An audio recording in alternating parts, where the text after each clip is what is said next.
This podcast is a member of the Place to Be Nation family. Visit us at placetobenation.com, the only place to be in your pop culture world.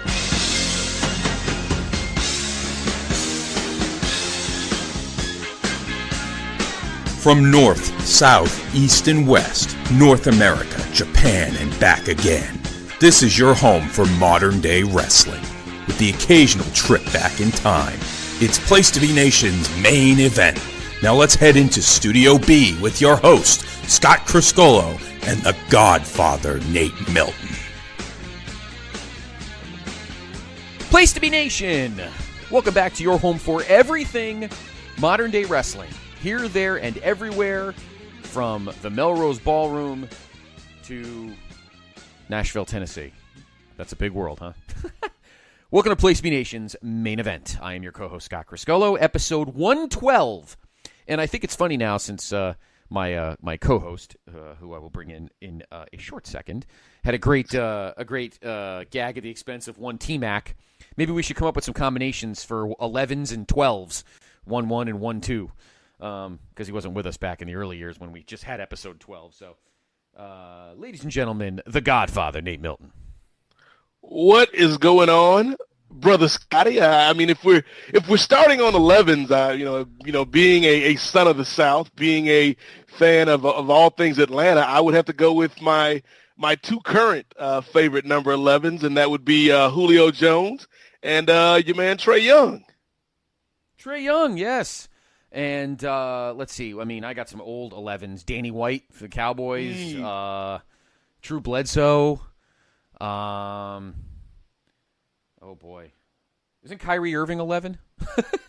I don't think so, though. I mean, 11s, I usually think of quarterbacks. Now, we can take the 1 off and go to 12. And I know a boatload of 12s. Another Cowboy. I have 2 of his jerseys in my closet. Roger Staubach, the Dodger. Yep. Some other 12s. Currently, of course, Aaron Rodgers. Yep. Who else? What else? There's one in New England who will go unnamed. Oh, that guy. Yeah, I forgot about him. Any good? Let me think of some any good. 12 isn't really a good hoop number. Dwight Howard? 12 was also Chris Chandler. Chris Chandler, yes, who had his moment in the sun and yes, and it collapsed. Should have won a Super Bowl if Eugene Robinson wasn't out chasing the whores. Yeah, the whois. If Eugene Robinson didn't pull out the fuck money, everything would have been perfectly fine. By the way, Eugene Robinson, the pride of Hartford, Connecticut. Yes, the NFL Man of the Year was awarded the Man of the Year the same Super Bowl where he missed the game because he was out soliciting prostitutes. That's tremendous. Not exactly a guy that deserved to have the Walter Payton patch on his jersey like J.J. Watt and Eli and a few of those other guys. Brother Nate, always a pleasure, man. Our conscience, of course, Mr. Steve Wille, will join us in the B block when we go back to August 14th, 2002 for our next TNA Classic PPV Recap.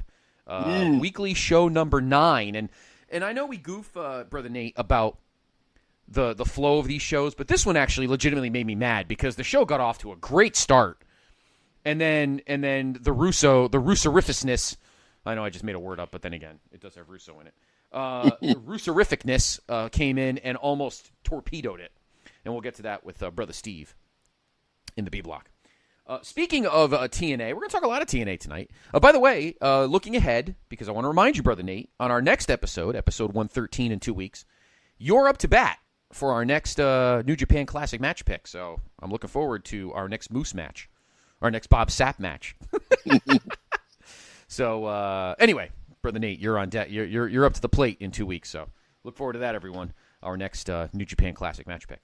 But speaking of TNA, that's our main topic this evening. Yes, I know. We all know what's going on in the news in pro wrestling. Yes, Crown Prince, Crown Jewel, Crown Royal. I think we should all be drinking Crown Royal. If we have to keep reading the story. It is just beaten to death. I do think they are going to. Of course, we're talking about the fact that WWE, if you've been living under a rock, that WWE has Crown Jewel coming up on November 2nd, which is a Friday afternoon, just like the Greatest Royal Rumble. It is in Saudi Arabia, and we all know what's going on in Saudi Arabia and with Saudi Arabia. I do think they will move it. And if I was Saudi Arabia, see, I'm not saying that this is my perspective, Brother Nate, and I'm very curious your thoughts. The WWE is not innocent of anything. I mean, obviously, when you make a deal with a country like that, there are some baggage. Yes. Clearly, we're not stupid. And the general baggage, usually, I mean, I don't mean to be, I really am not trying to be coy about it. You could look over it. I mean, yes, people broke stones. There were no women at Greatest Royal Rumble. Sami Zayn couldn't come because, he's Syrian Canadian, and he's a big activist for the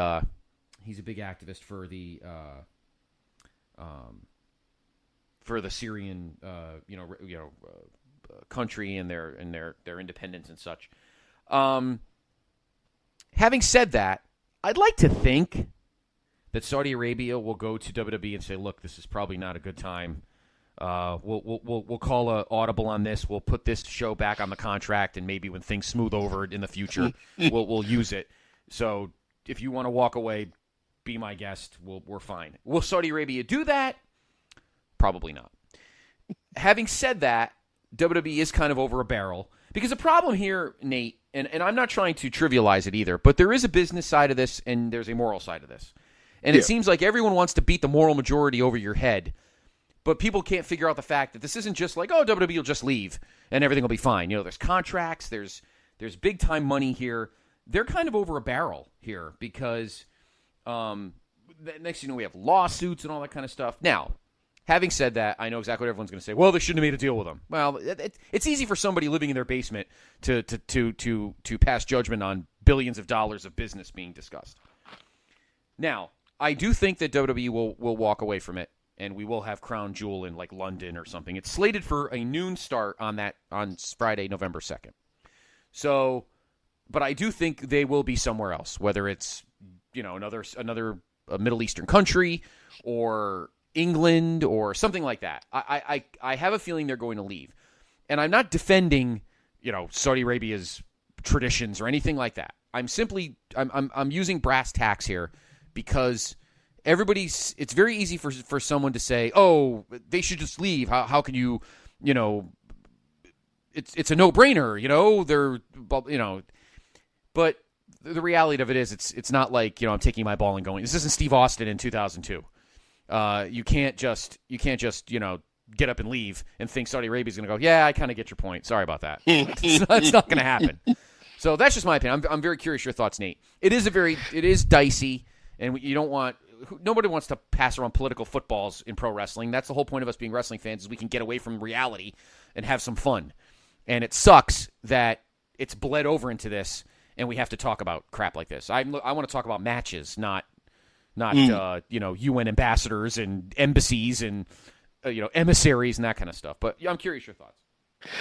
Well, it kind of goes back to what we were talking about last year, right before the Greatest Royal Rumble. Mm-hmm. And when we had Brandon Howard on, kind of talking about the economics of the situation. Right. And I think, yes, it's easy to say they should never have engaged in the deal because all money is not good money, as you and I both know, Scotty. Yes, very much so. Sometimes, the person on the other end of the table might not be bargaining in good faith, and you don't want to be tied to that person for an extended length of time. And I wonder if they had gotten the TV deal before they did the Saudi deal, would they have done the Saudi deal? Because they don't need the money now when you got Fox money coming in. True. And so I wonder if the situations had been reversed, would we even be in this situation? Because, and this is not, again, not to paint the entire country and the entire people of Saudi Arabia in a bad light, but anytime you get into a deal with anybody's government, even our government as Americans, you are kind of giving a tacit agreement to whatever they do, particularly when, like on the Greatest Royal Rumble show, it was basically a tourism commercial for Saudi Arabia. It was. And how great the prince was and this and that and how progressive they are. And it's like, Like, I don't, even then, watching that show, it felt kind of icky because, yeah, like you're saying, all this stuff you're putting on top of my wrestling. It's like I ordered ice cream, and now you're putting liver and onions on top of my ice cream, and I didn't order that. Right. Yep. Perfect. Exactly. So I think, man, they got to figure out some tactful way to get out of this deal, and I don't know if tactful is always Vince's bailiwick. I know, right? But they got to get out of this, man, just because, if it's not one thing, and, in this case it's the death of a journalist, it's going to be something else with this government, with this regime. Like, you're always going to be having to answer for your friend over here. Mm-hmm. And I don't think that's a position the company wants to be in. Like, they're not going to lose any money from this. They're not going to lose, people can say that they won't watch WWE anymore, but they will come around WrestleMania season. But if I were them, I would try to find a way to extricate themselves from the deal, because it's, $40 million, that's what's being reported the deal is worth. Like, that's nothing to sneeze at. But again, when you've already got this Fox money coming in and you're making a good deal of profit on everything else, maybe this $40 million is more of a hassle than it's worth. True. And so, I think they'll go on with the show. Will they still have it in Saudi Arabia? That's the $1 million question, or the multi-million-dollar question. I'm leaning towards saying they're going to keep it there, unless, like, if things stay the way they are right now, I think they might be able to get away with keeping it there. But if things heat up, and again, there are reports of the tapes and stuff, right, from this journalist. Like, if that stuff all comes out and we get all the gory details, yeah, they might have to move to London, which would still fit the Crown Jewel theme. Which right. I think, we'll see. In the next 2 weeks, this is something that, unfortunately for the company and unfortunately for fans of professional wrestling, I don't think this is something that's going to go away. This is not something like the Mae Young Battle Royal that they can just kind of sweep under the rug. Not the Mae Young, the Fabulous Moolah. Excuse me. Yeah. Well, that too. Yeah. Because the Moolah thing, they just made the switch and it wasn't a big deal. But I think with something like this, it's gonna be a big deal because of who you're in business with, who you're in bed with, and like when you got Lindsey Graham out here cutting promos on you, you don't want to be there if you're Vince McMahon. It's like, I didn't sign up for this, man. Yeah, I think the problem here is, and this is where WWE sometimes lives in a bubble. I understand the international stretch, growth that they want to have, considering now they have the network. You can watch anything at any time. That's why, Super Showdown in Australia and Greatest Royal Rumble and a couple of other things. The Beast in the East show and that kind of thing. Yep. I understand them, but here's a problem that we've always noticed about WWE, and I hope that as future progresses, when Vince is gone and it is, Stephanie and Shane and Triple H, that they start to understand you got to start thinking like logically and with some common sense. And sometimes I think Vince doesn't really think that, nor does his legal muckety mucks do. Like, I understand that they want an international presence around the world in various places, but the best you could come up with is Saudi Arabia? Who the hell thought that was a good idea? Like, hey, what's a good country to... Well, we already have done shows in England, so we know, WWE UK, NXT UK premiered today, Wednesday, today on the network. And Pete Dunne successfully defended the UK title against Noam Dar. Sorry for the spoiler, but by the time you listen to this, you'll probably watch it. I just realized that, but that's all right. It already been 48 hours, but that's all right. It's already on the network, so... Now, maybe like Russia. Well, no, that wouldn't have been a worse idea. Well, the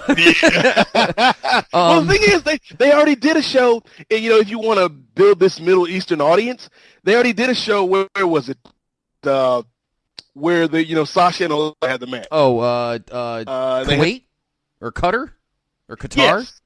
Yeah, it was in Qatar. And that was a situation where you can grow the audience to grow the product to a new audience.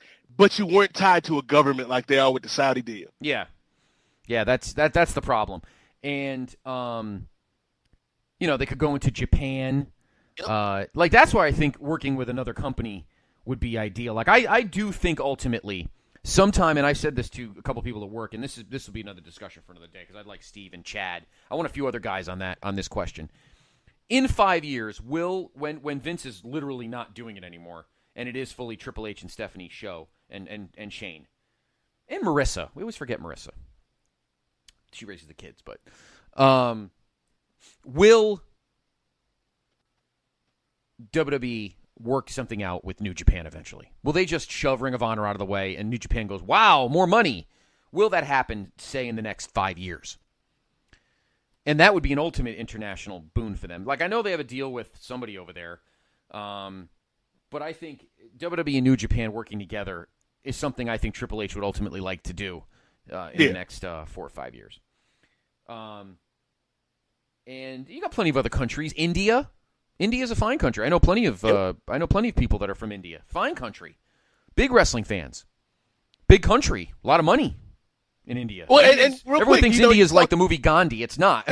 There's a lot of big There's a lot of big cities in India. Well, you talked about Russia, Scotty, and yeah, they could do a Russia show. They just couldn't do it in Putin Stadium for Putin. When Putin's right there. Like, that's the difference. And again, you talk about Vince kind of not realizing things that are outside of this wrestling and business bubble. And I think, yeah, this is a situation where he kind of got caught up. And he's like, oh, we can grow this product to a different audience. And the Crown Prince wants to give me all this money. Let's do it. And you're not thinking, oh, but what do they want in return for these millions of dollars? Exactly. Yep. And I think that's why they got killed over a barrel. But for all the fans that are like going to boycott the network and never, please, we've all made loud. Stop thinking that WWE has to be held to a higher level. They're an entertainment company like anybody else, and we've all made stupid decisions in our lives. Yeah. So let's stop pretending that we're all mighty moral and they're the devil. All right, we've all made stupid decisions in our lives, and WWE made a stupid decision, and hopefully they find a way to work themselves out of it. So, yeah, real quick, what I will say for fans that are having kind of conflicting feelings about this. I did the Impact, the Bound for Glory. Yes, you did. After show with John Pollock over the weekend, and him and Wei Ting over at Post Wrestling are doing something cool where they're donating to the Committee to Protect Journalists, and you can find that at cpj.org. And so, if anybody that is listening to this and is a fan of wrestling, but might be, having a bit of a hard time with this show, and you want to do something that'll maybe clear your conscience, head over to cpj.org and make a donation if you can. Mm-hmm. That's great. That's tremendous. I agree. Hey, I was a journalist, just like you, Nate. Yep. I was in the business for 10 years, so I completely sympathize with what happened with this, not to belabor this point, but with this Turkish journalist, whatever the hell happened. And no, that's excellent. Thank you, brother Nate. Thanks for bringing that to light. Speaking of, let's get off this subject before we go down a rabbit hole that you and I can't crawl out of, and then we're worse than the Dups. Yeah, unlike Vince McMahon, we know when to quit when we're ahead. Exactly. Thank you, brother. All right, something that we wish we could that could be crawled out of. Anyway, you mentioned Bound for Glory, which was this past Sunday from the Melrose Ballroom in Manhattan, or in Queens, actually. I got confused the other night. I thought it was in Manhattan because there's so many ballrooms in Manhattan, but this one's out in Queens. 8 matches on the show. Let me give you the results and then definitely give you your thoughts. Rich Swann, remember him? And Willie Mack defeated Matt Seidel and Ethan Page, tag match. Eli Drake defeated James Ellsworth. I'd like your thoughts on that because I heard that was a shit show. Tessa Blanchard successfully defended the Knockouts title against Taya Valkyrie. Eddie Edwards beat Moose by disqualification, and then Eddie Edwards and Tommy Dreamer defeated Moose and Killer Cross in a no DQ tag match. Ohio versus Everything, OVE, which is the Christs, and of course Sami Callihan defeated Brian Cage, Phoenix, and Pentagon. The real Pentagon, not. No, I'm thinking of. Sorry, I almost said Chris Jericho, but I'm thinking of. Who did Kenny fight it all in? Yeah, it was Pentagon, right? Yeah. Yeah, no, I was right. Okay. So it was the real Pentagon, not Chris Jericho. LAX defeated OGZ in a concrete jungle death match. And in the main event, Johnny Impact is your new Impact World Champion, defeating Austin Aries. We'll get to that as well. Overall thoughts on the show, Nate? It was a solid show. It was not as good as Slammiversary, which I thought was the best Impact show in a while, and it's still one of my favorite shows from any company this year. I thought Slammiversary was really good. I gave that an 8 out of 10. This show was more like a 6, maybe a 6.5 out of 10, where, you had some good in-ring stuff, but there was also some things that didn't connect. You mentioned the Eli Drake, James Ellsworth angle, which didn't connect. They had Allie going to find Sue Young, and it was like this Buffy-esque skit that might have worked for some people, but it didn't work for me. Mm-hmm. And then the main event. The main event was good, but it wasn't like off the charts good. It wasn't the 5-star match that I know these two could have. And then at the end of the match, you had kind of the weird Austin Aries going into business for himself / work shoot, loose cannon thing that they're going forward with, mm-hmm. I guess. Mm-hmm. That made the win by Johnny Impact feel hollow, flat. Yep, hollow, flat. It just didn't click. I think there were some really good things on the show. Willie Mack was over, and him and Rich Swann were a great team. LAX. The new LAX looked like $1 million in that match. And then Tessa Blanchard is a star. And so, I think there was a lot of good on this show, but there was also, some skippable things. Mm-hmm. Okay. I want to throw some names out at you because a lot of the heavy hitters in Impact, of course, there's these infamous WWE discussions that are going on with Impact. We don't know what they're about. Tessa Blanchard, I like her a lot. She's engaged to Ricochet, or are they married by now? I think they're still engaged. Okay. So you've got Tessa Blanchard, who's a major title holder in one company, and you've got Ricochet, major title holder in the other, of course, the North American champion in NXT. I applaud them attempting this. It's like a long-distance relationship. She's the lucky one because she doesn't travel as much. Yeah. But Ricochet's getting paid more money probably. So, and that's not a gender thing. That's one company has more money than the other thing. Let's put it this way. I'm sure Charlotte, Becky, Asuka, Ronda, they're all probably making more than Tessa. Yeah. She's been a highlight for Impact so far.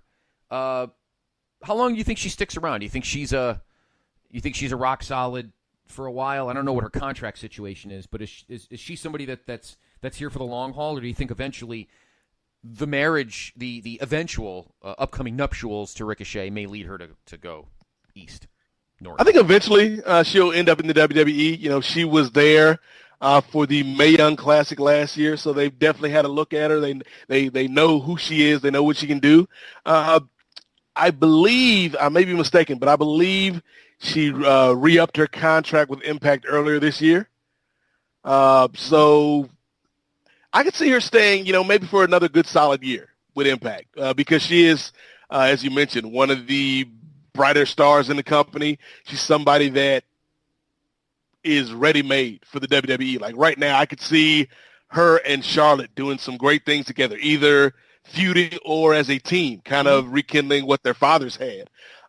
She is somebody who is really good in the ring, has a great grasp of her character. So I see nothing but success for her, whether that be in Impact or eventually making a move to the WWE. But Impact is lucky to have her for as long as they can keep her under contract. What about Eli Drake? I like Eli. Eli is a guy that I think is best served in Impact and on the Indies than he would be in the WWE, where he get lost in the shuffle. Mm-hmm. Okay. I think he's a really good talker.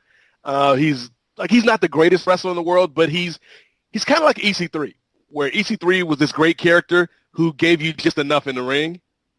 Mm-hmm. And I think that's what Eli Drake is as well. But I think if I'm Eli Drake and, I don't know that man's pockets, I don't don't know his financial situation, but as long as, I'm able to take care of my responsibilities, I would much rather be the bigger fish in the small pond than to be the minnow lost in the Atlantic Ocean in the WWE.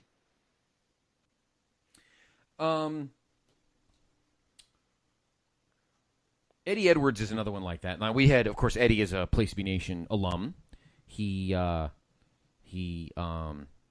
was on, one of our original guests on the Place to Be podcast. But I agree the same way. I don't think Eddie Edwards would fit in WWE either. No, and I love Eddie Edwards too, but I think the only way Eddie fits in the WWE would be if he and Davey got back together. Because I think that tag team could work, maybe in the WWE, but particularly in NXT. I think the Wolves would be huge in NXT. But Davey as a solo guy, I think Impact is a good spot for him where he can be a difference maker, whereas in the WWE, unfortunately, he'd probably be a guy stuck on 205 Live. Yep. Not even NXT. I agree with that. I think Sami Callihan has thrived. He was Solomon Grundy or whatever the hell his name was in NXT. But here's a guy who I think has certainly thrived in Impact, and I think he's a guy that could be there for a while. Yeah, and, again, taking negatives and turning it into a positives. He did one of the dumber spots, and I feel comfortable calling it that, when he hit Eddie in the eye with the bat. And both he and Eddie were able to kind of turn that into storyline gold. And Sammy is, after Aries, your biggest heel in the company. He's had a great series of matches with Pentagon and Phoenix. And now it looks like they're spinning him off into a series with Brian Cage, which I think will help Cage a lot as well, because that's the one thing I think has been missing from Cage is a good storyline. And Sami Callihan, that's the one thing he and the Chris brothers have been good at in this company is giving you good, hateable heels for your babyface to overcome. Right. Yeah, I agree.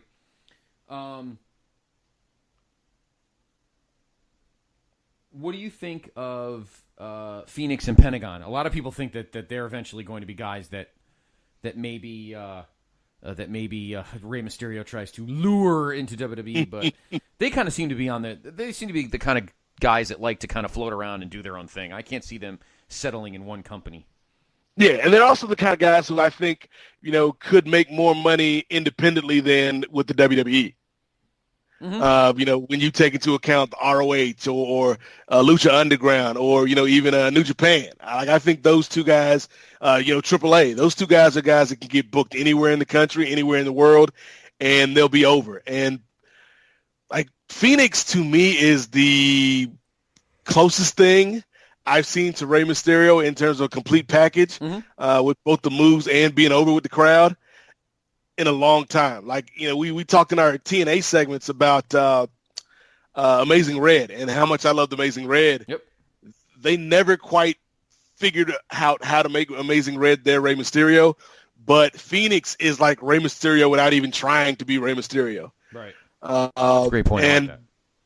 I think individually they're great, but as the Lucha Brothers, they are maybe one of the top 2 or 3 tag teams in the world, in my opinion. I had the conversation with Pollock on the after show where I was trying to figure out why I like them so much, even though you could accuse them of being spot monkeys, as opposed to the Young Bucks, who I like the Bucks, but sometimes I don't like them as much as I think everybody else likes the Young Bucks. Oh, okay. But I love the Lucha Brothers, and you could argue they're just the Lucha Brothers are like luchador versions of the Young Bucks, but for some reason I love those guys, whereas the Young Bucks I'm like, okay, they're cool. And I think it's Phoenix. It's Phoenix, and also Pentagon is not just a high flyer. He's like this high flyer mixed with this crazy brawler. It's like if you mashed up Sabu with Rob Van Dam, you have Pentagon, and it just works. I think that I agree with you on all those points about those guys. I also think that that they make more money on the indies. Same thing with Sammy. Go ahead. Finish point. I'm sorry. Oh, that's a good point, because I think if Sammy went back to the WWE, he would probably end up as like a long lost Wyatt brother. Yep. And that's not good for anybody. No. He's still in the company. Bray Wyatt. All right, let's talk about in the last couple minutes of the segment. Let's talk about Austin Aries and what the fuck happened at the end of that match. Of course, Johnny Impact, aka John Morrison, Johnny Nitro, etc., defeated him in 21:03 to win the Impact title. But then apparently Austin Aries gets up immediately as if no selling the finisher, walks up the ramp, gives the finger to the fans and to Don Callis, and just leaves. I've never been an Austin Aries fan. I think he's kind of a douche, to be honest. Kind of in that same vein as Punk, except without the cred, without as much cred. Have we seen the last of him? No, not at all. And like I agree with you that Austin Aries is a bit of a punk and a jerk. But that being said, I think that's why I like him so much as a heel, because I legitimately dislike the man. And so often, and we've talked about it here on the program, with somebody like a Braun Strowman or Kevin Owens, where they're heels, but I don't really feel like booing this guy. Becky Lynch, she's the heel, but I'm rooting for her. With Aries, I dislike him, but he's so damn good in the ring, and he's so good at the mic at getting you to hate him even more. That I think if you're Impact, you don't want to lose the guy. So I think this is all a work. I think this is trying to build off of the spat that he had with Morrison and Taya online, heading into Bound for Glory, and the stuff with TMZ and all that, that got all the dirt sheets up in arms. I think this is more of that. And the problem is, though, Austin Aries, as we're talking about, Scotty, he's naturally hateable. Mm-hmm. You don't need to manufacture. You don't need to make up reasons for me to hate him. And I think that's where this is going to fall a bit flat, because you're trying to do this. Management screwed me over, even though I was the champion, and I just popped up after this match, and it devalues Morrison's title win. And I think this is not going to work. I think they're trying to be too clever by half, and it's like, just tell me a good story. And that's the other thing with Bound for Glory. While Johnny and Austin had a good match, the crowd was into it, but they weren't super hot for it like they were for Aries and Moose at Slammiversary. Mm-hmm. And I think that instead of turning Moose, they should have just continued to build that up. Right. And gave Moose the big win at Bound for Glory. And it's kind of like, we've talked about before with Monty Brown and Jeff Jarrett and them never pulling the trigger on Monty. I thought they could have had a big moment with Moose winning in New York, former Buffalo Bill. Like that could have been a big deal. But unfortunately, we went with this Vince Russo-esque work shoot that is not going to work, I think, the way they wanted to. No, I agree. And we're going to get more into Monty Brown in the B block, because I was a huge Monty Brown fan. Loved Monty Brown. I agree with you 100% on that, but we'll get more into that in the next segment. Great segment to Brother Nate. Nice, neat, and tidy. Not much more really to talk about. I mean, our next episode, we will we'll recap Evolution. Of course, that would have happened the previous Sunday, the all women's pay-per-view. Oh, speaking of Evolution, I'm surprised you don't want to talk about your boy. You know what's funny? Let me talk about that for a minute or two before we go to break. We got the chaperone versus Drax on the horizon. Exactly. and the Marine giggling in the background. I get so, it makes me so mad. First off, it was a great segment. I loved Batista's little needle, because a lot of people think I mimic Triple H's mannerisms and facial things. I'm starting the beard. I don't know how far I can get, because he's been growing that forever. So I don't know how far I can go with it. But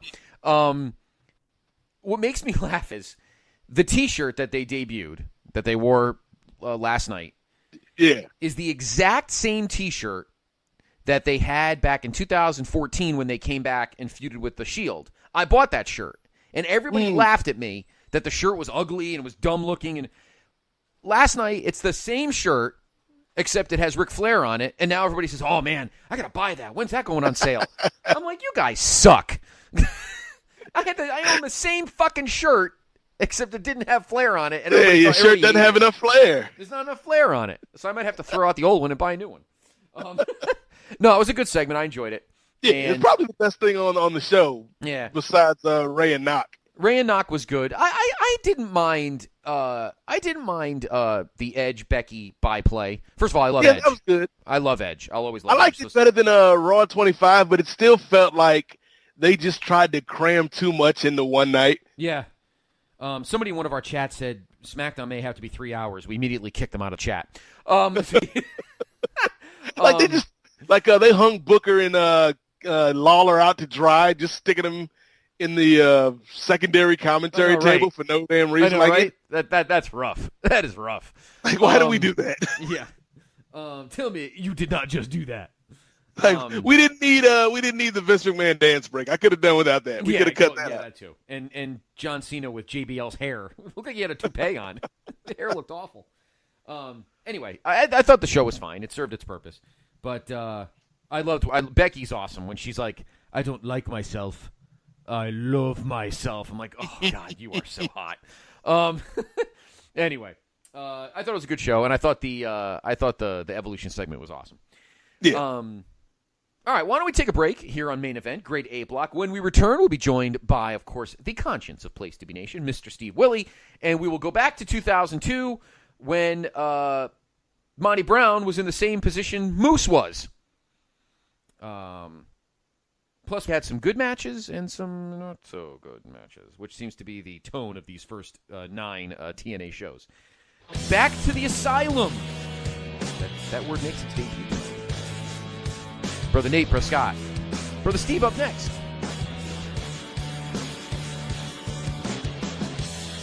You don't know how to say because in Saudi Arabian?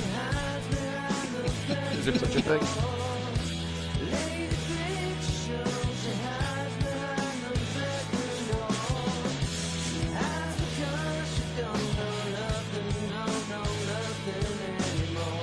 Promotional consideration paid for by the following.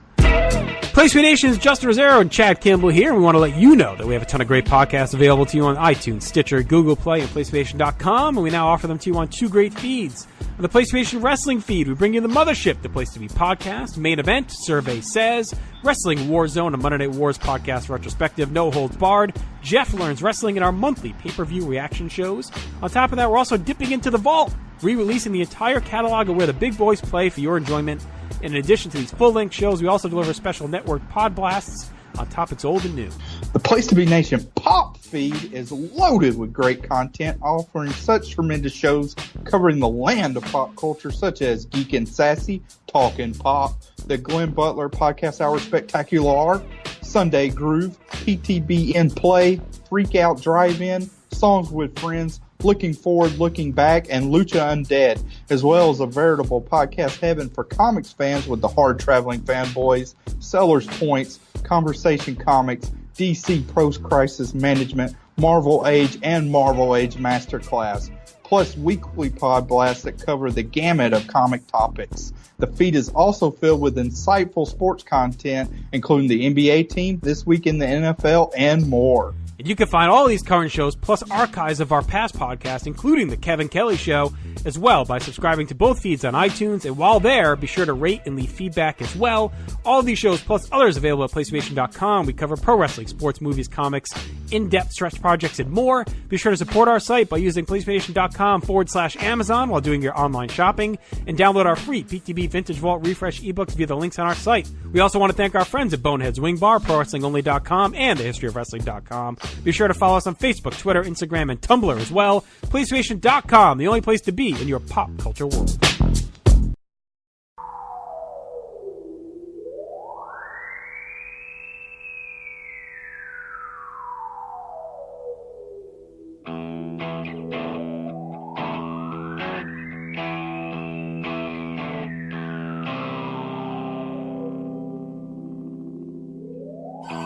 Life's the same, I'm moving in stereo. Life's the same, except for my shoes. Life's the same, you're shaking like tremolo. Life's the same, it's all inside you.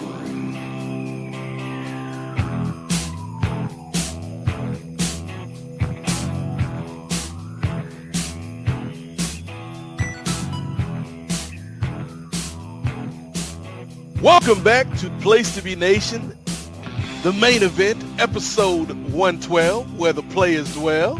It's Godfather, Scotty, and you know what this is, the B block, where we talk about the number 2 promotion in the country. At least it was at this time. Of course, we're talking about TNA. It's time to go back into the vaults, dig into the crates, and unearth some treasures. But we can't do that alone, not just the two of us. So for episode 112, we had to reach out to the peaches of cream, the peaches and cream of Place to Be Nation. He's our Cupid, because only you could make us happy. He's the conscience of Place to Be Nation, and I've run out of 112 songs, so let's bring him on. Steve Wille. How you doing this week, Brother Wille? Pretty good. That is an encyclopedic knowledge of 112 right there. I think that's all of their big hits. I think they had like 4 or 5 hits before Puffy ran through all their money and then kicked them to the curb. I thought you were going to say Peaches and Herb, because I love being reunited with Steve Lee. Aww. I think that was Peaches and Herb's only hit. Yes, it was. Well, they had one, I think they had one like a year before, but that was their super big hit. There was no doubt about that. I didn't know Billy Ocean had more than 2 hits. I realized I was going through my Spotify on the way home from work, and Caribbean Queen came up on the shuffle, and I'm like, oh, let's go down this Billy Ocean rabbit hole. And of course, it's got Caribbean Queen. It's got Get Out of My Dreams and Into My Car. Mm-hmm. Mm-hmm. And then he had, what was the other one? There'll be sad songs. There'll be sad songs to make you cry. That's another one. Yeah, he had that one, and it was another one. It was another one. When the going gets tough, the tough gets going? Yes, when the going gets tough. Going get rough. Like, Billy Ocean had at least 4 hits, and he's still going. And then, of course, continuing our trend of island singers, we had Sonic Youth, because watching this show made me have to pass the Dutchie on the left-hand side. And do we turn left onto Electric Avenue? I may have to use that. That's it. I'm using Electric Avenue in the close tonight. So that's a great song. That is a great song. By the way, Ziggy Marley turned 50 yesterday. While we're talking about island singers and artists, Ziggy, of course. I feel bad for the Marleys that can't sing. Well, you have Ziggy, and then the other brother. Damien, the other brother was a whaler. Sings. Wasn't he one of the last whalers right before Bob died? I thought he was anyway. What a dumb way. Yeah. By the way, before I go any further, I watched a documentary. It was on Netflix the other day. I think it's still on Netflix now. What a dumb way for Bob Marley to die. And look, God rest his soul, one of the icons of music over the last century. But he had a toe injury. They said it needed to be taken care of. He ignored it. He thought the pot would get rid of it, and he got cancer and died. I mean, I love Bob Marley to death, but how nonsense. He didn't just take care of his toe, and everything would have been fine. It just boggles the mind. Anyway. Well, you know what they say, Scotty. Uh-oh. Toe woman, toe cry. You clear all your clients out just for that one, Steve? That was great. That's the greatest. I got to go listen to Legend again. Oh, Legend's a great album. We're going somewhere now where there's probably not a lot of Rastas, and that's Nashville, Tennessee. Or Legends, for that matter. All right. I was going to say that Bob Marley couldn't get up or stand up. Yes. All right. So we're turning back the clock. Speaking of, and this is kind of funny, guys, because Nate, you and I in the A Block talked about Bound for Glory. Their next pay-per-view outing is not until January 6th, and it's going to be right where we are tonight. They're going back to the Asylum for Homecoming. Yep. That's the next pay-per-view. So now I can't. I mean, I don't know how many seats it holds. I don't know if it has as many as we have tonight, but we'll see. Anyway, Brother Steve here, of course, because it is time for the next installment of our TNA Classic Pay-Per-View Recap. And we are going back to August 14th, 2002 for weekly pay-per-view number 9. Number 9. Number 9. Number 9. I think we need to do a music show, guys. Incidentally, ready for this? Sometimes when I watch a wrestling show, I'll. By the way, Sports Illustrated, CNNSI.com or SI's website. You can go back and they have all of the covers archived of every issue they've ever had. And I always like to go to the issue of the week of a show I'm watching just to kind of see what's going on or what was going on in sports. Talk about turning back the clock. The week of August, this August of 2002. You know what was on the cover? It was the college football preview issue. And I'm sure Reish and Chad would love this. Tommy Harris from Oklahoma, who of course ended up playing, I believe, Brother Steve, for your Bears, correct? Mm-hmm. Was on the cover. He was only a sophomore at the time. And I remember him being a beast, even as a sophomore. And he was on the cover because it was the 2002 college football preview issue. Of course, that was the year that ended up being the controversial Fiesta Bowl when Ohio State won the national championship over Miami in that pass interference call that was like 45 minutes late. But anyway, you remember that game. That was Maurice Claret's like moment in the sun before like his world collapsed.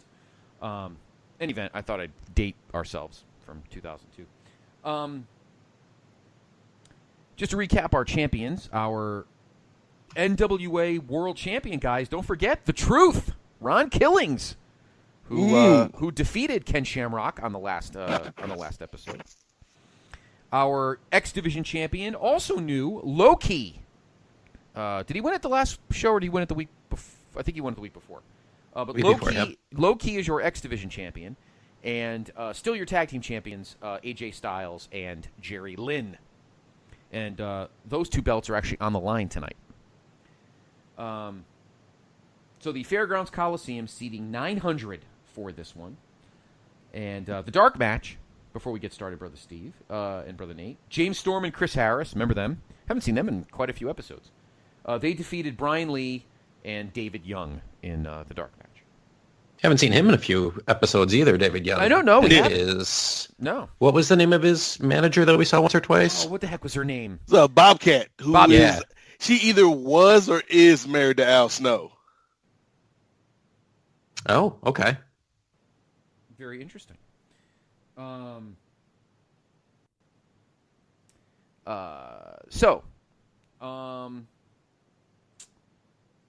Get us started, Brother Steve. Let's go into the Asylum. Actually, it's not called an asylum yet. It's still just the Fairgrounds Coliseum. It's not called the asylum until right now. Yeah. When we start with Ruth Killings in the ring. And this is the first instance of the name the asylum. So it is kind of fitting that Impact announced the Asylum Homecoming that we're doing this episode. It's like they planned it. Long-term booking. Yeah. Yeah, pretty much so. Bill Barron's with his cowboy hat, really went to Ed Nordholm and said, "Hey, this is the time. Main event's going through pay-per-view number 9." Oh, speaking of business, did you see the? I don't know if you did any research on the backstory on this particular show, Steve. Did you see some of the business notes going on with this? Yes, I did actually. That Health South, some sort of healthcare provider, was a early money man for TNA, and they dropped it after the 9th episode. I can't imagine what they were upset about or why they would not want to be associated with, the women's division of this or the DUPS or, the rampant harassment of Goldilocks. I can't imagine why. But yeah, they dropped out, and it caused quite a bit of shuffling over the next few weeks, it sounds like, where they were trying to pick up some more money. It's evidently the first time of many of the years to come. Speaking of which, I looked ahead to see how many weekly pay-per-views there are, and there were 111, which is about as many episodes we've had of the main event, and it means that we are about 8% done with our journey through weekly episodes of TNA. Exactly. 8%. Oh, boy. That's how much the stock is right now. The TNA stock is right now. 8%. Oh, boy. Anyway.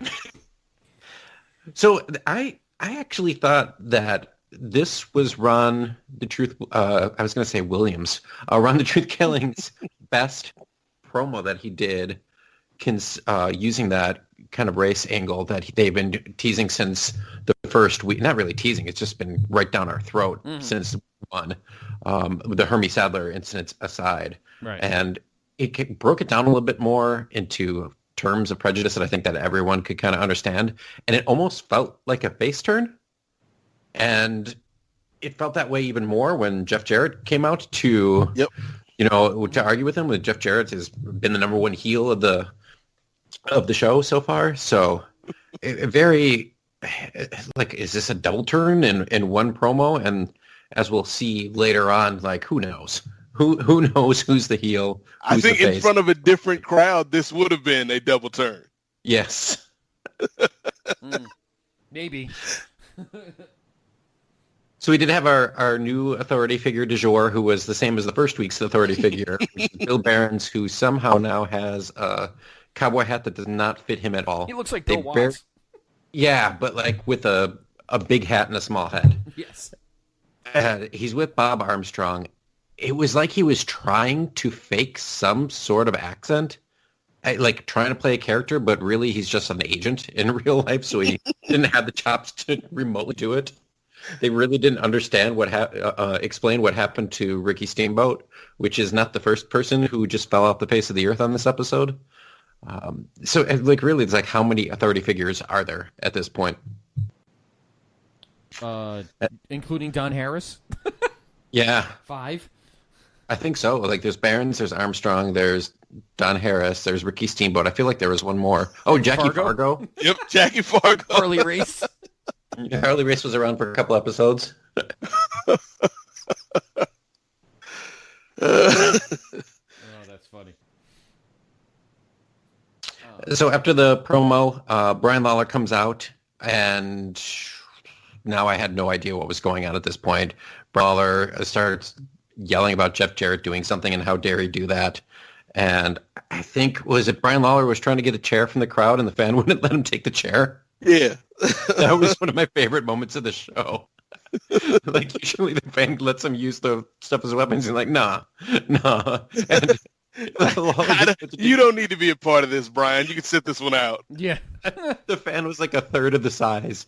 He looked like a skinny teenager. And he's like, nah. I didn't pay to see you. Yeah. We're good. That is awesome. If I can find a gif of that, it was like, and it was like Brian Lawler, like, should I punch him? Like, clearly he's not of sound mind at this point in his life. No, he's not. You tell he's kind of thinking about it. He's thinking about pushing him, and really the kids are, no, you're not taking my chair. That's fantastic. Absolutely fantastic. I agree with you about Ron Killings. I thought the promo was great. But I hate to say this, if Jarrett doesn't win something eventually, he might as well quit, because I think the fact that he's kind of walking around in a big circle is starting to run its course, I guess you could say. I think the problem for Jarrett is that, and it's something that we saw going forward in TNA, is that he doesn't really fit with either of the major singles titles. Like, he's not an X Division guy. And while he can be your world champion, he's not the guy you want to be the world champion for a long period of time. So, like, they really needed, like, a TV title for Jeff Jarrett. Yeah.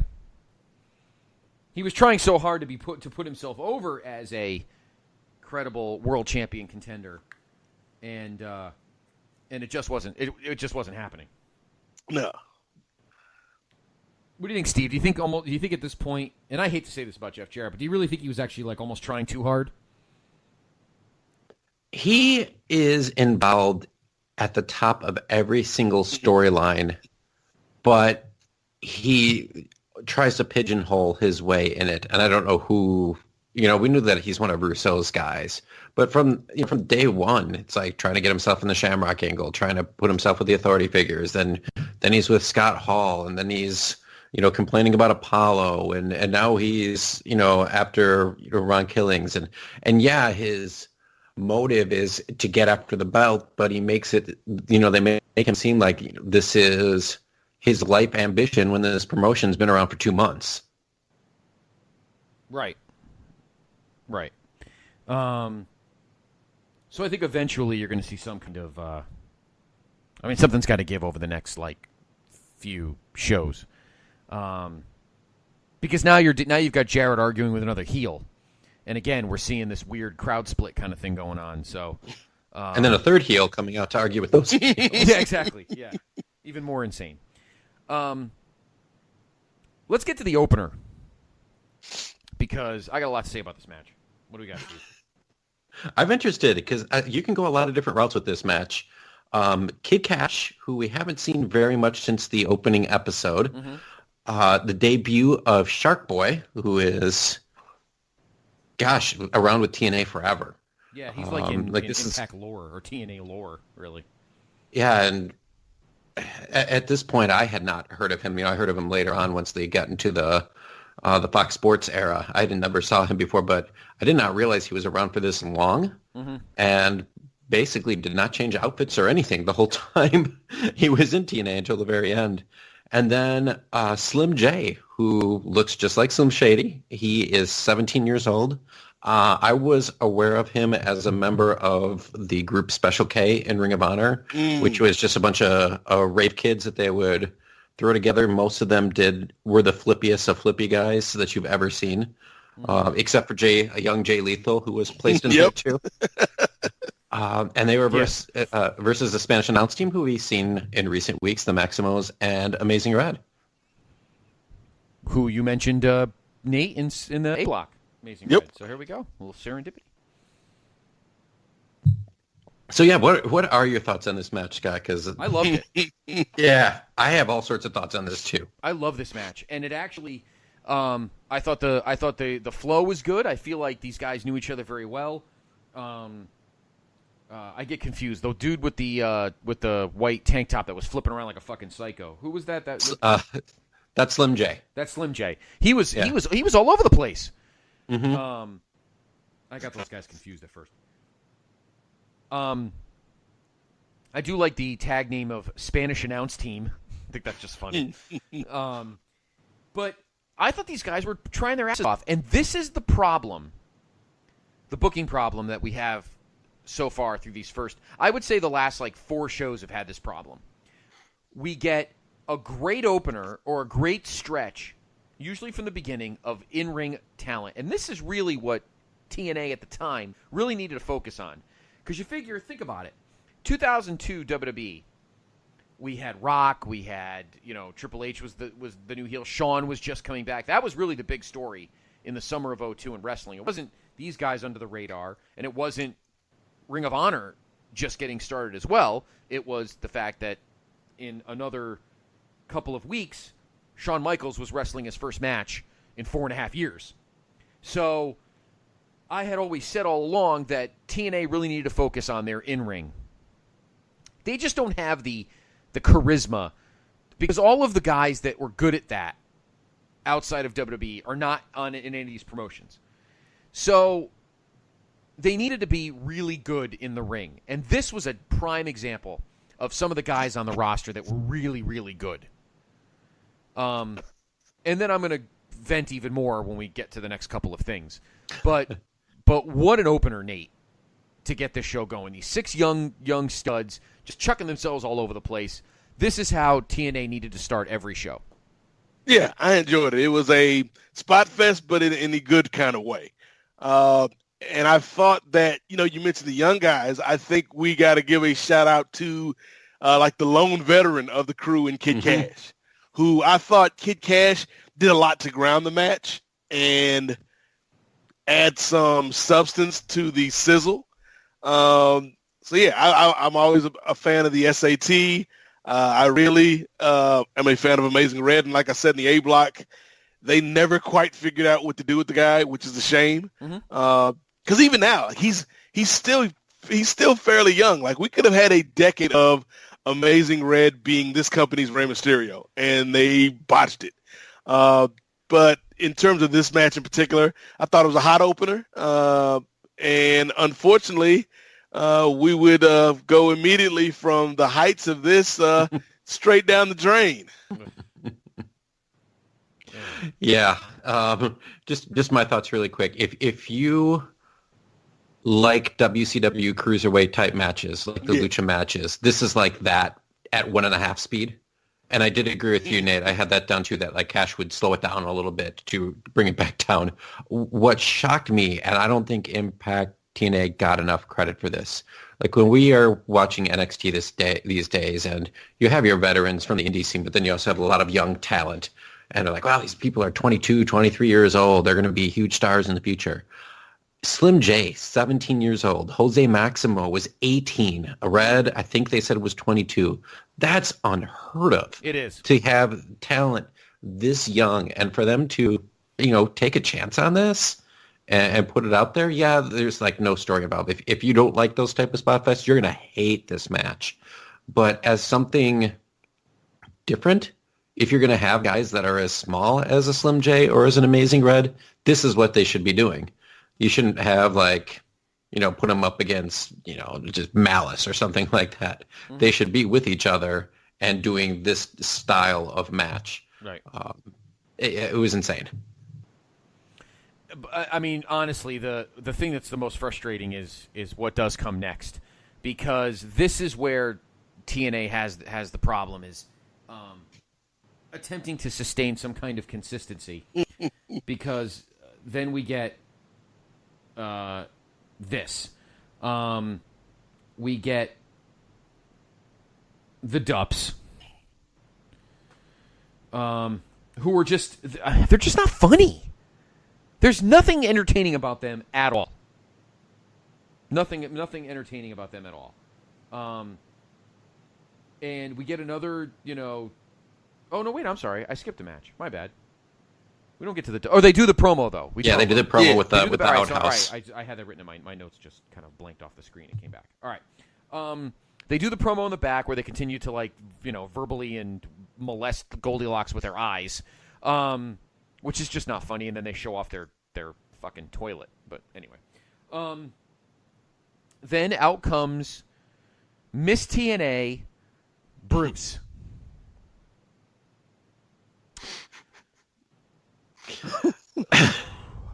At the end of the show is when I was thinking, well, first off, how many people are gone already? Because Shamrock seems to be done. There was not a mention of him on the show at all. Nope. He was the heavyweight champion last week. Not a mention. Nope. All of the women that we have seen in various roles, whether it be Francine, I already forgot their name. Barbara Bush, who was the champion before her. Taylor Vaughn. Yeah, Taylor Vaughn, Jasmine St. Clair, who had a couple episodes. They're all gone. And now we just have Bruce, who's clearly trying to do now some sort of Andy Kaufman challenge, calling everyone hose bags, which I thought was interesting. And you know how Ric Flair back in the day would, call people fat man or out in the crowd? Mm-hmm. Bruce was kind of vamping. I don't know if you heard this part, and talking to the crowd and looking for a woman to fight. And there was a woman right in the front row who he just said something kind of mean about her weight. Right. And you just saw the woman just crumble. It was really sad. It wasn't Pete. It was just being a dick. Yeah, it was. Yep. Which leads us then to a challenge. Bruce does an open challenge. Meanwhile, and great job by the TNA editing people. I don't know if they did this after the fact to put on. I don't know if they did this in 2002 or if they did this recently for the purposes of the global app. But the crowd was clearly chanting, "You suck, dick," and actually the dick was so it was more "You suck, boop." You suck, boop. You suck, boop. And they hit it perfectly, which makes me think that was post-production. But and then he has a female fan come into the ring and have an open match for the Miss TNA badge of honor or whatever the hell it is. And she beats the shit out of him. She beat the shit out of him. Eventually he gets the cheap win, but I don't know. According to ProWrestlingHistory.com, her name is Tina Hamilton, whoever that is. And I have no idea. I don't either, but That's Tina Hamilton! She's from Tough Enough, Don! I know, yeah. She beat the shit. She dropped like a leg drop on him. She power slammed. I mean, it was fucking insane. That was the only highlight of an otherwise dreadful segment. And I got to be honest, this now I'm being annoyed. Like we've been laughing about it, guys, the last couple of weeks, but it's starting to actually annoy me now that we get a great start to a show, whether it's a promo, and again, as you said, Steve, the Ron Killings byplay with Jarrett, and then Dopey Lawler coming in, but Killings' promo was really good, and then we had this great opening match. So the momentum right now, things are feeling pretty good in the Asylum at the moment, and then we get this. This sucks. It's not even funny. Like, what's the problem, Nate? Like, this is just terrible. Yeah, and Steve alluded to it when he brought up Andy Kaufman. Like, I think this is a case, and it's often the case with Vince Russo, where he sees something and he takes it without understanding what makes it work. And he's probably sitting, hey, listen, bro, this is just going to be like Andy Kaufman for the 2000s, bro. But he doesn't have any idea what made Kaufman's shtick work.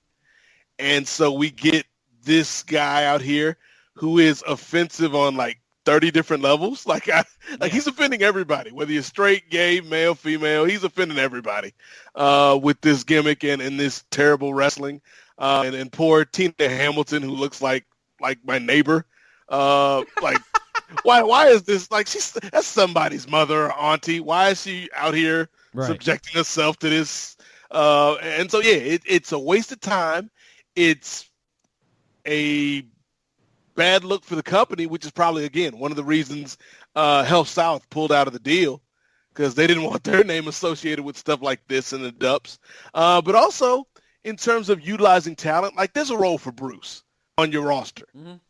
Like, he's not without talent, but this did him no favors. Like, there was a much better way to utilize him than in this role, which ultimately drags down your show. I don't even have anything to say. Yeah, I don't either. I mean, I think I've said everything I need to say. This is just dreadful. And again, it just totally puts the brakes on a fantastic start to the show with the Killings promo, even with Jarrett's byplay with him, this great 6-man opener, and then we get this, and this is just such trash. It's not even funny, and I think that this starts to fade over the next couple weeks. Unfortunately, this next gimmick should fade with it. Wait, yes. I don't believe TNA has this under their title history. I don't believe there is a Dup Cup next to like the NWA World, because look, if I was Orville Brown in 1948, the inaugural NWA World Champion, would I have said, you know what?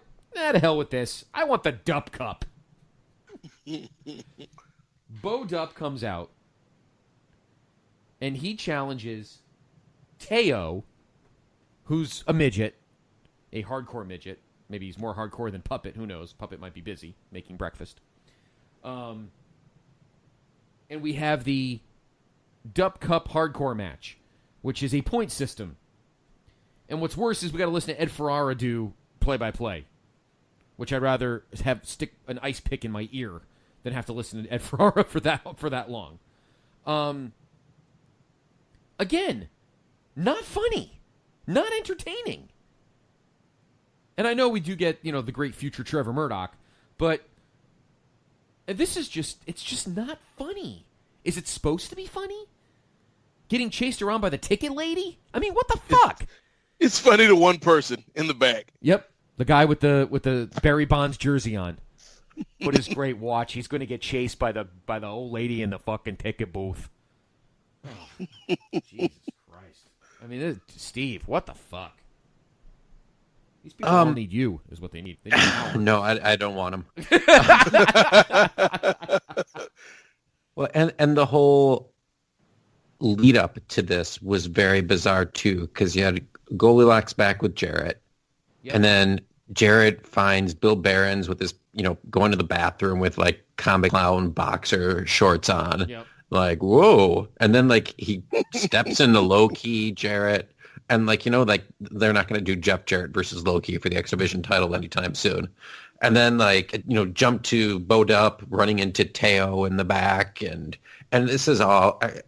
I was listening back to one of our shows. I think it was the 6th TNA episode, because it kind of looked to see where we came from. And there was an opening segment that had about 20 different things happening, and it actually took about 6 or 7 minutes. I asked you guys how long you thought it took. And this was that again. And the only thing great about that backstage pass is Teo was wearing the old-fashioned 90s White Sox jersey, which I give him props for. Yes. But it was so fast, and it's not leading to everything. Literally seconds later, Teo is coming into the ring with a completely different outfit, although you were supposed to think that backstage was live. Yeah. It just has very, very bizarre. Did we say about who was in the outhouse? No, we just said that the ticket lady got chased him. The ticket lady gets. Yeah, and then Puppet happened to be in the outhouse and saved Teo, even though he tried to kill Teo before. Yeah. But he's a Dup killer now instead of a midget killer. And my favorite part of the match itself was after this was done. Mike Tenay, God bless him, just completely no-sold the whole thing. Just went to the next segment without even. Ugh. Just what? Why? Teo might have been the best part of this entire segment, probably, and the segment to come. Kind of sad when I'm saying that the midget was the highlight, but for me, but Teo stood the tallest amongst them all. Your match time was 4:24, and I really want that 5 minutes back somewhere else.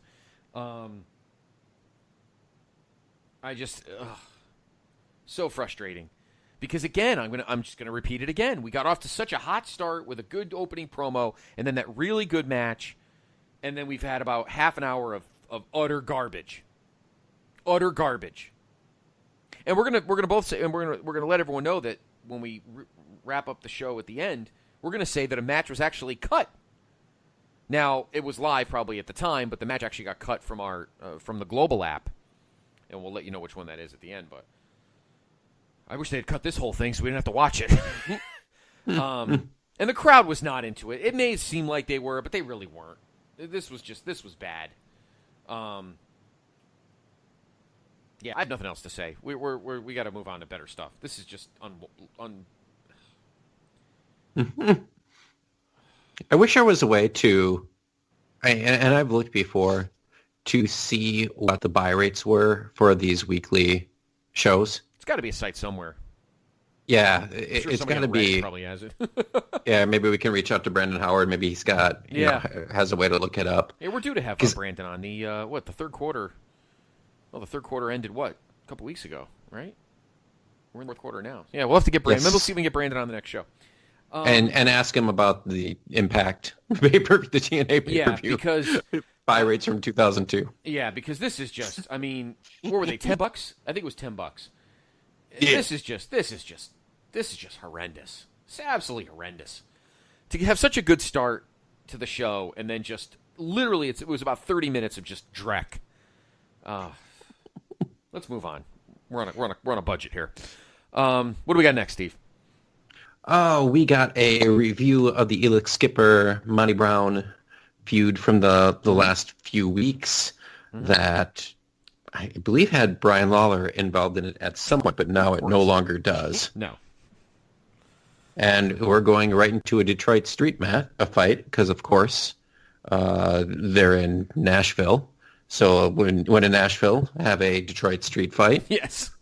Well, Monty Brown is from Saginaw, so I think that was the point. Yeah, I think that was the point. Even though I think Saginaw street fight sounds better with the alliteration. Mm-hmm. SSF. Oh my God. Anyway, continue, Steve.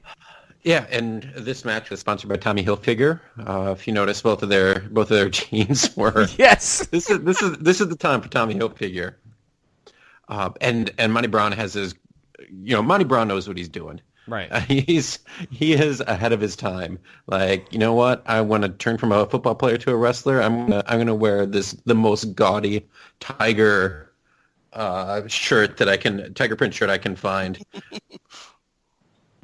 Yeah, it was. Can we talk about the veiled racism in this match? That the two black men are going through the street fight. We have the entire chain history of this feud. Hanging guys, with the truth and Lawler just hanging people out with chains, and it's just really uncomfortable. And they've gone away from the race part of this angle, but it still just doesn't feel right. I don't even put that on Russo though. I think knowing the personalities involved, if I were to say who had the hand in the angle involving Truth and also involving Monty and Elix, to me that it sounds like more like Jeff Jarrett. Like this is old Southern wrestling. Mm-hmm. Yeah, I like all we need is a little sweet Ebony Diamond or Thunderbolt Patterson or something. Because if we look back, who are the people that were hung? Monty. Yep. The first one was Norman Smiley. That's right. Yeah. And wasn't there one other person, or was it just Monty a couple times? I think it was Monty a couple times, and then before that it was I just brain farted. Norman Smiley. Yeah, Norman Smiley. Someone else we haven't seen lately, or his wife for that matter. Yeah, that's true. What makes me laugh is we haven't had. If we had Jesse Ventura from Saturday Night's Main Event in 1986, we would have gotten. You know what, Mike Tenay, they all look like Kunta Kinte, like he did with Mr. T. But in 1986, nobody would have said anything. Nobody said anything, but I think in 2002 it might have been. I'm surprised that Ferrari didn't say something stupid. But what's sad is, guys, is I actually like the match. In a bubble, I actually like the match. As I've said in the past, and I've said it a long time since I've been a fan, I love Monty Brown. I don't know, something about him I liked. Big power guy. I don't say limited move set, but had a basic power move set, but put his moves over with authority. I really liked seeing Monty Brown's evolution, no pun intended, on this in the company. So all the storyline nonsense aside, Steve, I did like the match. I actually did like the match.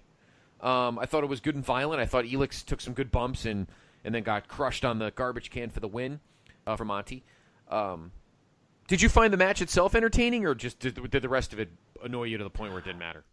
Once it got past the start, and I'm not a big of all the you don't really want to do two street fight matches back to back, right? Even though the one before was pitiful. I really that was just a little street fight, Steve. Oh, that is true. That was a skirmish. So once I got past that initial just like trash can lid beating each other over the head with it, once like Elix did the twisting dive over the top onto Monty Brown with the garbage can on top of him, I thought that was kind of cool. And then what makes Monty Brown to me so fun are his original kind of power moves that he does, like the Alpha Bomb and the move before that too. I just can't recall what it was. That you won't even really see today. It's really kind of original stuff, and they're so crisp and fast. He debuted it. It was like a tilt-a-whirl kind of thing. He had a name for it. Alpha-licious, Alpha Dog. I don't know. I think strange. It was Alpha-licious. Sounds right. Yeah. That's what I'm going to call you from now on, Steve. Yeah, I do think that they I thought it was a good little sprint for 5. The official time is actually 5:42. I kind of dug it. I thought it was a good sprint for power, and I do think Monty Brown is in their radar, the company's radar at that time. So, yeah, it was a solid match. I think what drags it down for me is what preceded it. Instead of if this match had come right on the heels of the 6-man, I think it would have come across better. Mm-hmm. But because we got off to a hot start and then we immediately hit the brakes, now we got to start from zero again. Yep. And there's no momentum, no flow to the show. But that being said, like, Elix is always one of my favorites, and Monty is one of the few guys on this roster right now that's like a star. Mm-hmm. I agree 100%. Yep. Like, he's one of the few guys, if I were Vince and I happened to buy this on a random Wednesday night, he might be one handful of guys that I'd be like, yeah, that guy could work here. Mm-hmm. Yeah, I agree 100%. Yep. Having said that, we have another waste of time up next, which is Steve. Man. All right. So Goldilocks is back with the Elvises. Sonny Saki's still pulling away from them, mocking Yang and Estrada for wearing armbands commemorating, the passing of of Elvis. Mm-hmm. And I don't think he realized the irony of him ripping on them when he's wearing the exact same outfit. They could have possibly changed that around. But I do, Nate, have a question for you, because I thought of you as soon as I saw this backstage interview. Jimmy Yang has a, tape on his hand, and it says WWKD, and it said, "What would King do?" And I was wondering at this point, Nate Milton, what would a King of Sport do in this situation? First thing I would do is apologize to Goldilocks. Out of anybody on this show from the previous 8 pay-per-views we watched, she has as much of a claim to make to the HR department as anybody. Not only is she subjected to some of the worst things we've seen on these shows, but she's also overworked. Yes. Like, every segment they're going back to Goldilocks. Mm-hmm. For no reason a lot of times. No, that's true. But yeah, the other thing I would do is I would tell Sonny Siaki to hit the gym a little bit more, because even though Sonny Siaki's in great shape, if he really wants to be The Rock, he needs to put on some more mass. Yep. So do you even lift, bro? It doesn't matter what you lift. But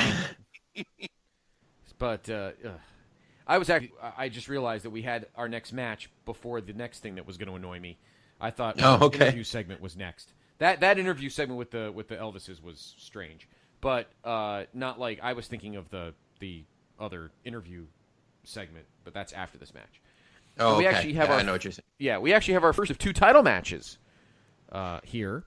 Speaking of the Flying Elvises, the individual Flying Elvises, Mr. Siaki, Mr. Estrada, and Mr. Yang, taking on Low Key in a 4-way elimination match for the X Division Championship. They are smart to focus on this. Your match time, 9:21. And I feel like this match could have had another 5 minutes if you cut any of the garbage that was earlier in the show. But Low Key is a boss. He has such a presence in the ring, Nate. For such a young guy, but with an immense amount of experience. And I thought he did a good job kind of traffic hopping the match with the other 3 guys. Yeah, and I think that, the focus of this match was, A, to keep Low Key strong as your champion, but B, to highlight Siaki. And I think they accomplished both of those goals. What do you think, Steve? I didn't understand this match. I realize you're trying to separate Estrada and Yang from Siaki. you're trying to get Loki over as this mega monster who can destroy everyone. But what did Loki, and this is just from a kayfabe perspective, like what did Loki do to deserve essentially a 3-on-1 matchup?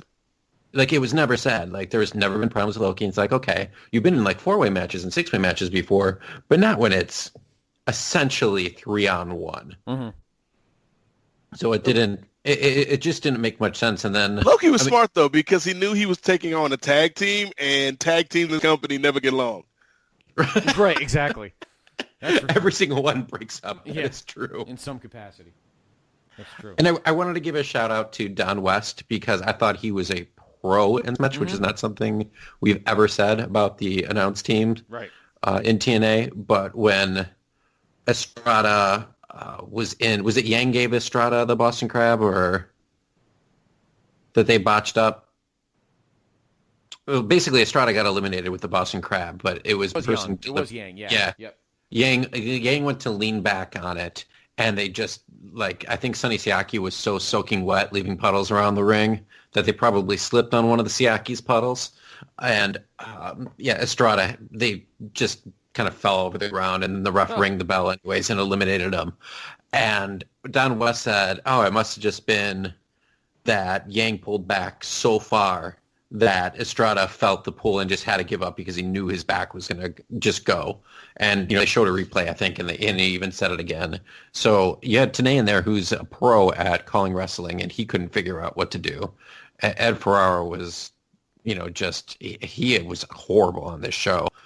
Just over-the-top heel commentator. He can't really seem to find what his role is, whether he's a pervert or Jesse Ventura.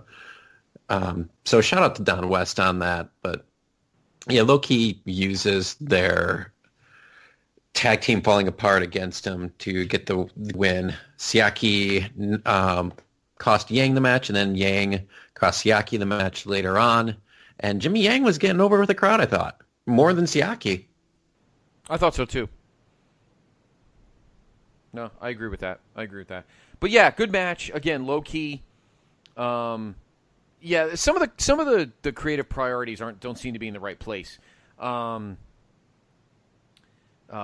thought that we should have had, like, maybe, with all due respect to Yang and Estrada, maybe Siaki should have deserved a one-on-one here with Low-Key, and we didn't have all the rest of the stuff. But I thought it ended up being a really good match. And again, I love Low-Key, and I thought it was a good, again, getting the flow back. I think we needed to get the momentum back after what we had to deal with in the middle earlier in the show.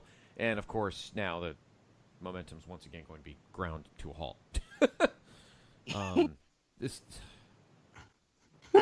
Steve. Well, we first had Comically Funny, where Jerry Lynn is getting interviewed by Goldie, and I think Goldilocks has her fourth different outfit on, and I'm not over-exaggerating. This was earlier today. Yep. Jerry Lynn says, "Hey, I'm going for a ride if you want to interview me. That's cool. Why don't you guys hop in?" Drove around. It felt like a Monty Python sketch where they hopped in the car and he literally drove out the parking lot and then parked the car. Like as soon as he got out of the parking lot. And then AJ just happened to be at a cafe. I didn't hear what he said. He was like shouting something at the staff, and then Jerry Lynn just attacked him in the middle of the cafe. But they were just drove like 50 feet and hopped out of the car. Like you couldn't have walked there. Right. So we still are seeing Jerry Lynn and AJ fighting.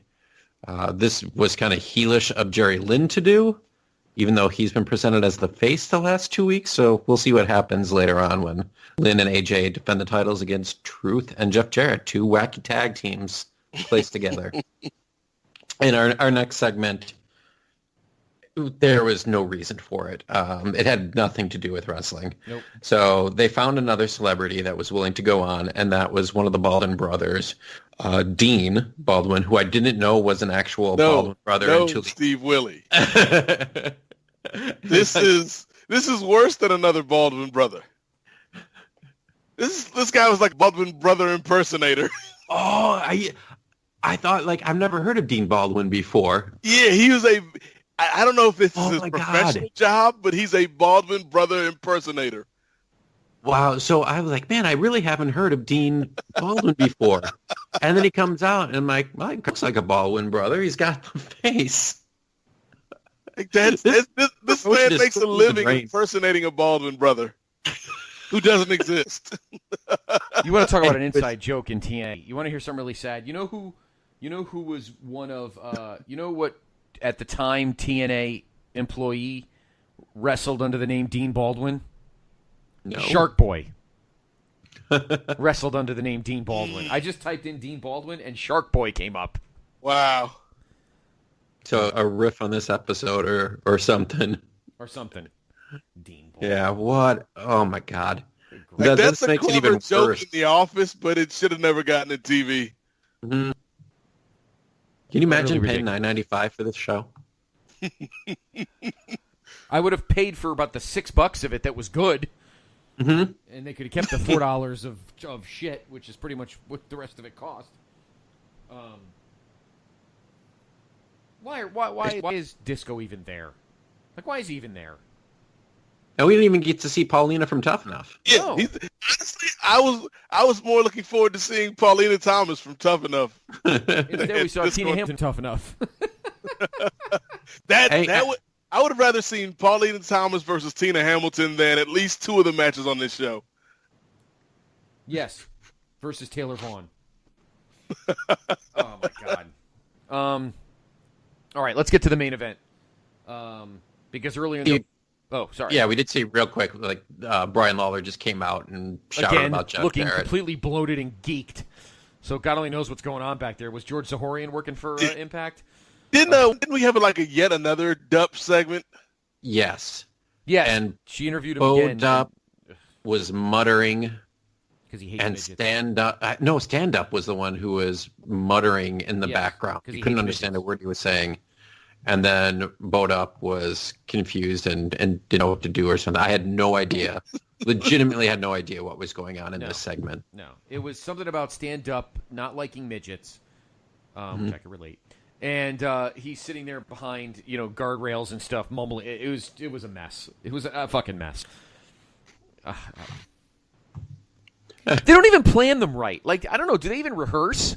I feel like they don't even fucking rehearse. It's just No, they took the Iron Man 1 formula of just letting the actors improv, Yeah.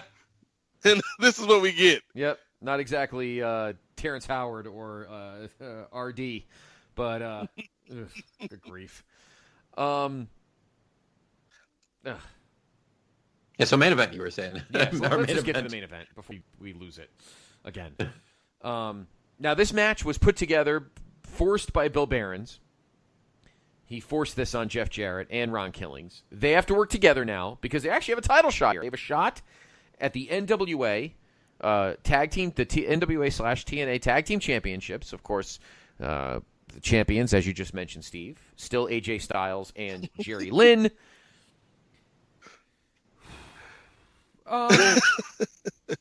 Not bad. Your match time was 12:20. Take the end aside. I didn't think the match, Nate, was terrible.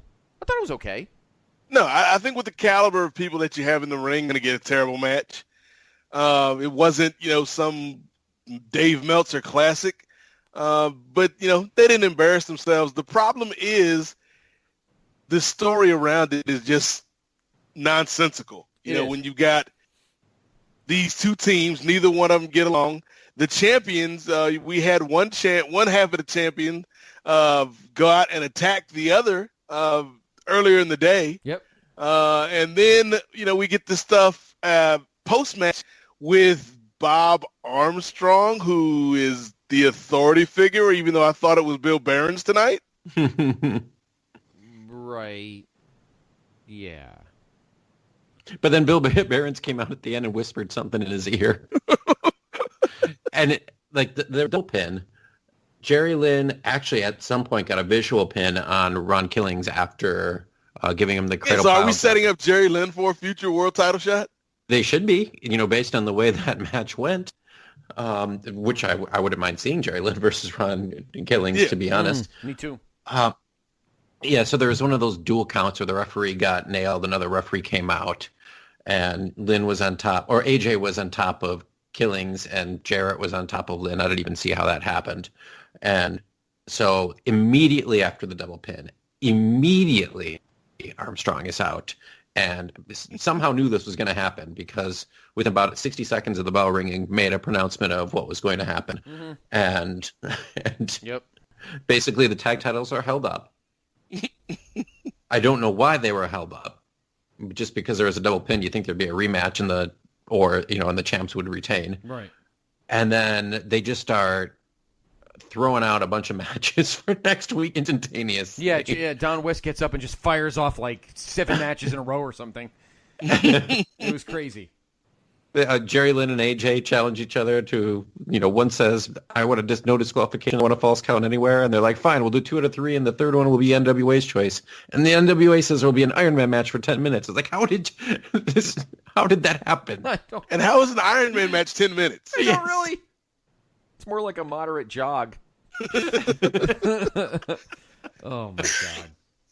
Now, before we go off the air, out comes Jeff Jarrett's they're being interviewed in the back and everything, and all of a sudden Brian Lawler jumps on Jarrett again, yelling, I'm going to fucking kill you, I'm going to fucking kill you. And I'm like, what is wrong with him?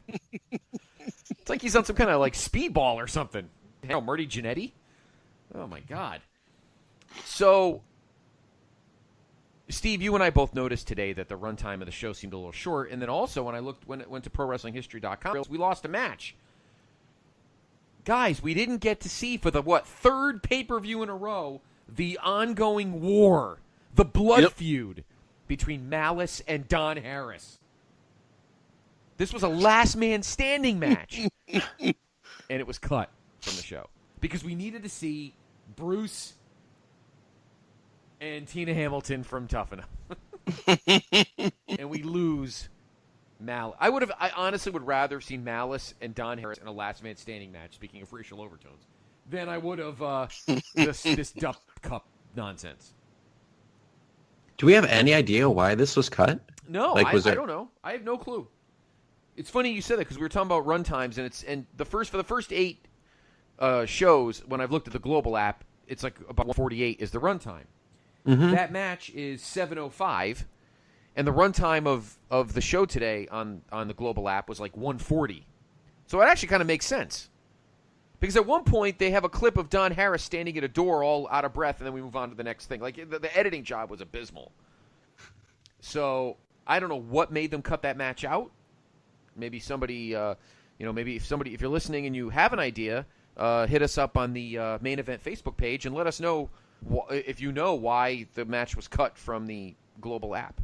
Or cut in general. I don't know why. I'm sure it was live. So I don't know. The match does exist on tape because that's out there that I saw has a review of the match in it. Oh, okay. So it's somewhere. It's somewhere. Yep. Maybe it was that bad. Maybe it was that the Dubs and the Dub Bruce Cup match was better. Oh my God. We got to pull something. Oh, good grief. All right. So with that, we're done. We will keep the matches for show number 10 under wraps till the next show. So out of 10, Steve, what would you say for this one? I don't remember what we've said for the other ones. I would say like a 4. Yeah. I love that spot. I like the fact that they started realizing that their X Division type guys should be the focus, and they put them in 3 of the 5 matches. So all 3 matches that mattered. Jerry Lynn, AJ in 1, Low Key and the Elvises, and then the big spot fest. So every match that actually should have been on a wrestling show had that. I'm glad I talked to you about this because I said before we went on the air, did I enjoy that show? I know. And then realizing, because I was focusing on those 3 matches, and those, none of those were bad. But then remember that was in the middle. I thought there was hey, there wasn't all of that horrible women stuff that we saw in previous episodes. Right. There was all the dubs. Yeah. But so I'm like, maybe there is less. And then as we go back, and I'm like, oh yeah, there was a disagreement. And now that I learned today, if nothing else, that there's a fake Baldwin brother. That you didn't even realize. Yeah, I didn't realize. I learned something. Crazy. All right. Well, in 2 episodes from now, episode 114, we will do TNA pay-per-view number 10. That'll wrap up this fantastic episode of the main event. Gentlemen, pleasure as always. We'll be back in 2 weeks. We will recap Evolution, if that show is still happening. I wonder if Long Island treats their women well. We'll have to wait and see. And Brother Nate, as I said, Steve, you were not in the A block. It's Brother Nate's turn to choose our next New Japan Classic match pick. So you are up at the plate, Brother Nate. So we're looking forward to your choices. We may match. We may do 2 matches. We may put a poll up next week. And let you, the main event listener, vote which match that we do. But that's totally up to the Godfather. So that'll be in 2 weeks. For Brother Nate, for Brother Steve, I'm Brother Scott. You've been in the main event. I wonder if there's a Bruce Baldwin somewhere, Steve. And I'm sure he's wearing a dress because he'd still need more popularity than the other brothers. Whatever happened to Billy? Maybe we'll see him in 2 weeks. Hey, Steve. Yes. What did Eddie Grant say after watching this TNA pay-per-view? I don't know, Nate. What did Eddie Grant say after watching this TNA pay-per-view? Oh, no! Now in the street there is violence, and then a lot of work to be done. No place to hang or no washing, and then I can't blame all on the sun. Oh no, we're gonna rock down to Electric Avenue, and then we'll take it higher. Oh, we're gonna rock down to Electric Avenue.